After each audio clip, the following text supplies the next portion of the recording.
So now we're up to Daf Tes Vav Amid Beis. Maisa Echad. So here's the story. There's Ruvain and Shimon. Shimon owns a field, and Shimon plants a vineyard in his field.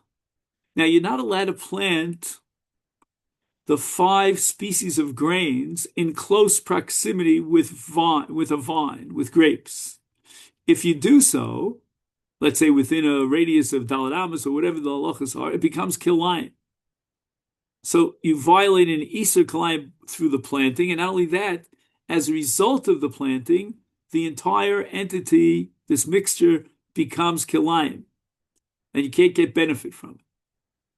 So now Reuven came along, and he plants smadar, which we'll see what smadar is in a second.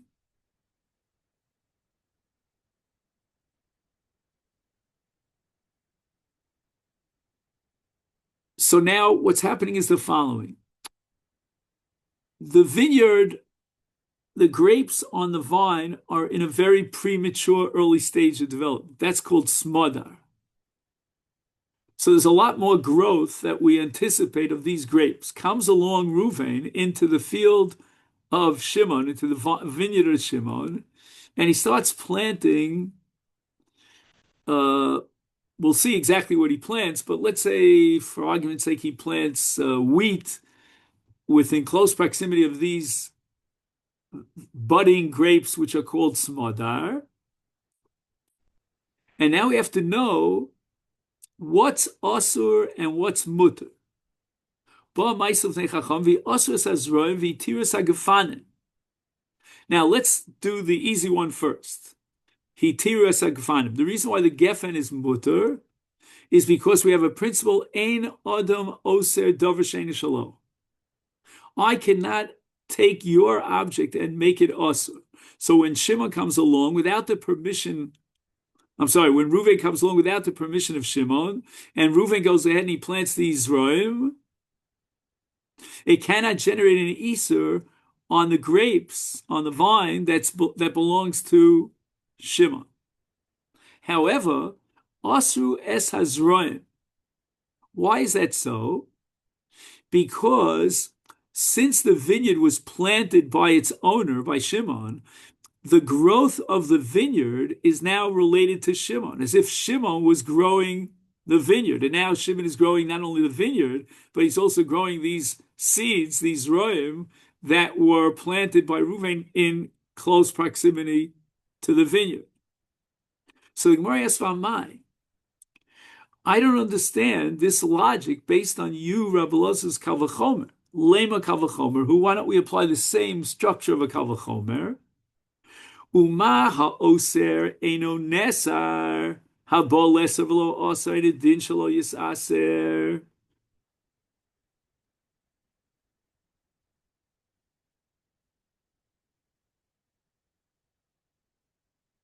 So let's see if we can figure out what's the oser and what's the nesar. If I'm not mistaken, we'll try an experiment. I think the oser here are the zroim. No, I'm sorry. The oser, oh, no, the oser is the grapes, right? Because the seeds are now getting integrated with the grapes. So the grapes are generating, so to speak, an iser kilayim on the zroim, but eino nesar. But the grapes themselves don't become osar. It's a bal lesser v'lo osar, right? The zroim themselves, which are through its planting, are coming to generate an iser on the vine, and lo osar doesn't succeed, is eino din shelo yisaser yitasar, right? Certainly, it should not become osar. So you see that the halacha disregarded this kal v'chomer, and nevertheless, even though the seeds, the zroim, are bal lesar, nevertheless they become asur. So the Gemara rejects it and says, Hachi Ashti, making a big mistake. When he planted these seeds, the seeds were not one of the 5 grains of Chita Siora, Shibol Shuol, rye and oats and so forth and so on. It wasn't one of the five species of grains, but rather it was canvus veluf osra Torah. He planted a bean, and there are only two beans which the Torah identifies as kilayim, as if they were planted close proximity to the vine, they generate kilayim, and those are canvus and luf. Again, there's a gigantic controversy about what is canvus and luf, but let's just say, for argument's sake, these are kinds of vegetables that are planted underground, or most of what they grow is underground. In any event, the main point is that Shar Zroim and Rabbanan Havi Asira, the whole entity of Kelayim with regard to mixing anything with the vineyard other than the five species of grains or luf or kadvus, anything else is only the Rabbanan. Is high Tiovedi Surah Kansur Rabbanan. Since Rabbanan prohibited planting these kinds of seeds in proximity with the vineyard, so Reuven went ahead and did so, we're going to impose a penalty on him. But high, as far as Shimon is concerned, the owner of the field, of the vineyard, he didn't do anything wrong. De lo ovedi surah, lo kansur rabbanan. So therefore, this has nothing to do with the rules of kal v'chomer. Aval hacha lema kal v'chomer. Now, this whole masu matan back and forth between Rabbi Elazar and Rav is transmitted according to the second Lishnah in a whole different way. Some hold that this back and forth was about kvasim, not about toda and lachme toda, but about kvasim and the shtei lechem. When he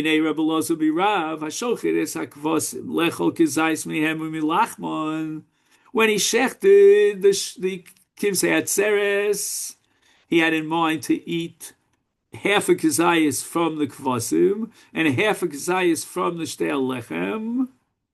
Mal la pagule kvasim lo kami boy. I have no doubt that the kvasim themselves can actually become pigul as a result of his machshava of pigul on the half a kazayas of the shtei lechem. Because hashta kula mi lechem lo mifalge, if he had in mind that the entire volume of, let's say, kazayas, or the entire volume of the shtei lechem would be brought chutz zmano, nevertheless, there's no chalos pigul on the kvasim. But my question is, mehen umi lachma mi boy. My question is about the lechamim themselves. Can the lechamim be considered pigul by combining the machshava on the lambs, right, on the kvasim, the half a zayas of lamb meat, to the half a zayas of the shtei lechem? Ki komi boy la fluge lechem, mi mitztarfei kvasim la fluge lechem, ola. Amalei, so Rabbi Elazar again says, Apazu alechem afuga. I'm sorry, Amalei, Rav responded to Rabbi Elazar, Apazu, just like in the first case, I'll tell you in this case, alechem afugal, vakvasim einam fugalin. So Rabbi Elazar says, Amai lema kal v'chomer, ma mefagel einam mispagel, havol lefagel v'lo pigel, eino din shelo yispagel. So Gemara says, Umi amrin and kal v'chomer ki I gav nevatanya ma'isa b'echot shezor karmo shel chaver smoda. V'amai lema kal v'chomer ma ha'oser einu nesar, habal leser v'lo osar, einu din shelo yisaser. And Rabbi Elazar responds, Hachi hashta hasam kanvus v'luf osra Torah.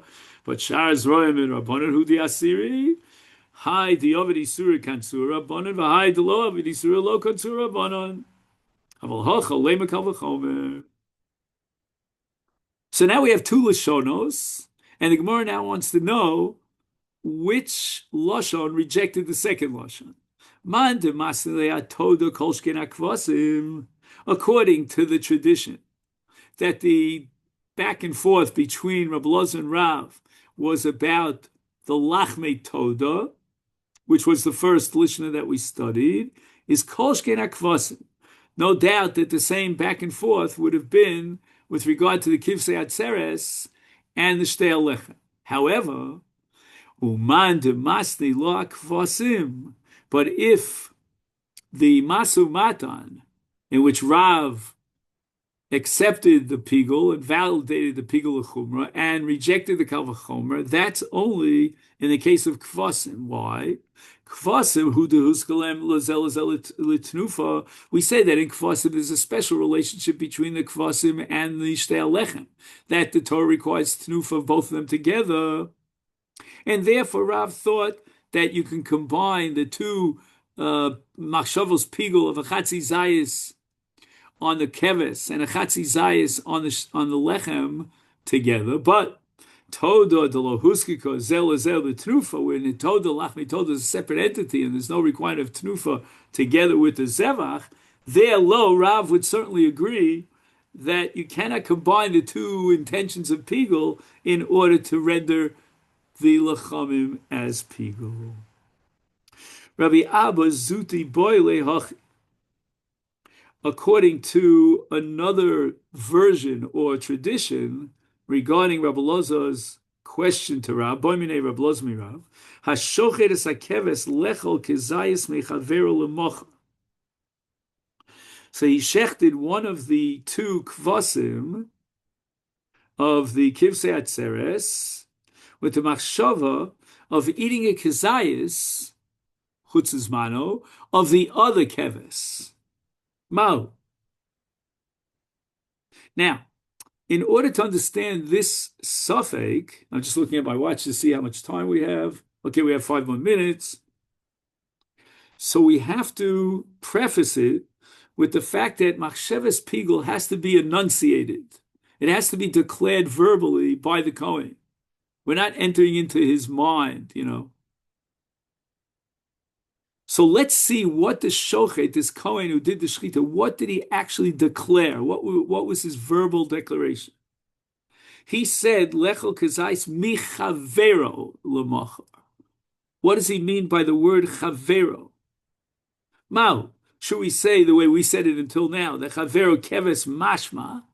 What he had in mind was chavero the other keves. So he has a shechita of one keves with a machshava to eat the other keves chutz zmano lemachar v'lo mefagel. In such a case, clearly there would be no pigul, because we have a Mishnah later on, which we didn't get to yet, that if you have a machsheves pigul during the avoda of one of the two kvasim, it does not effectuate pigul on the other keves.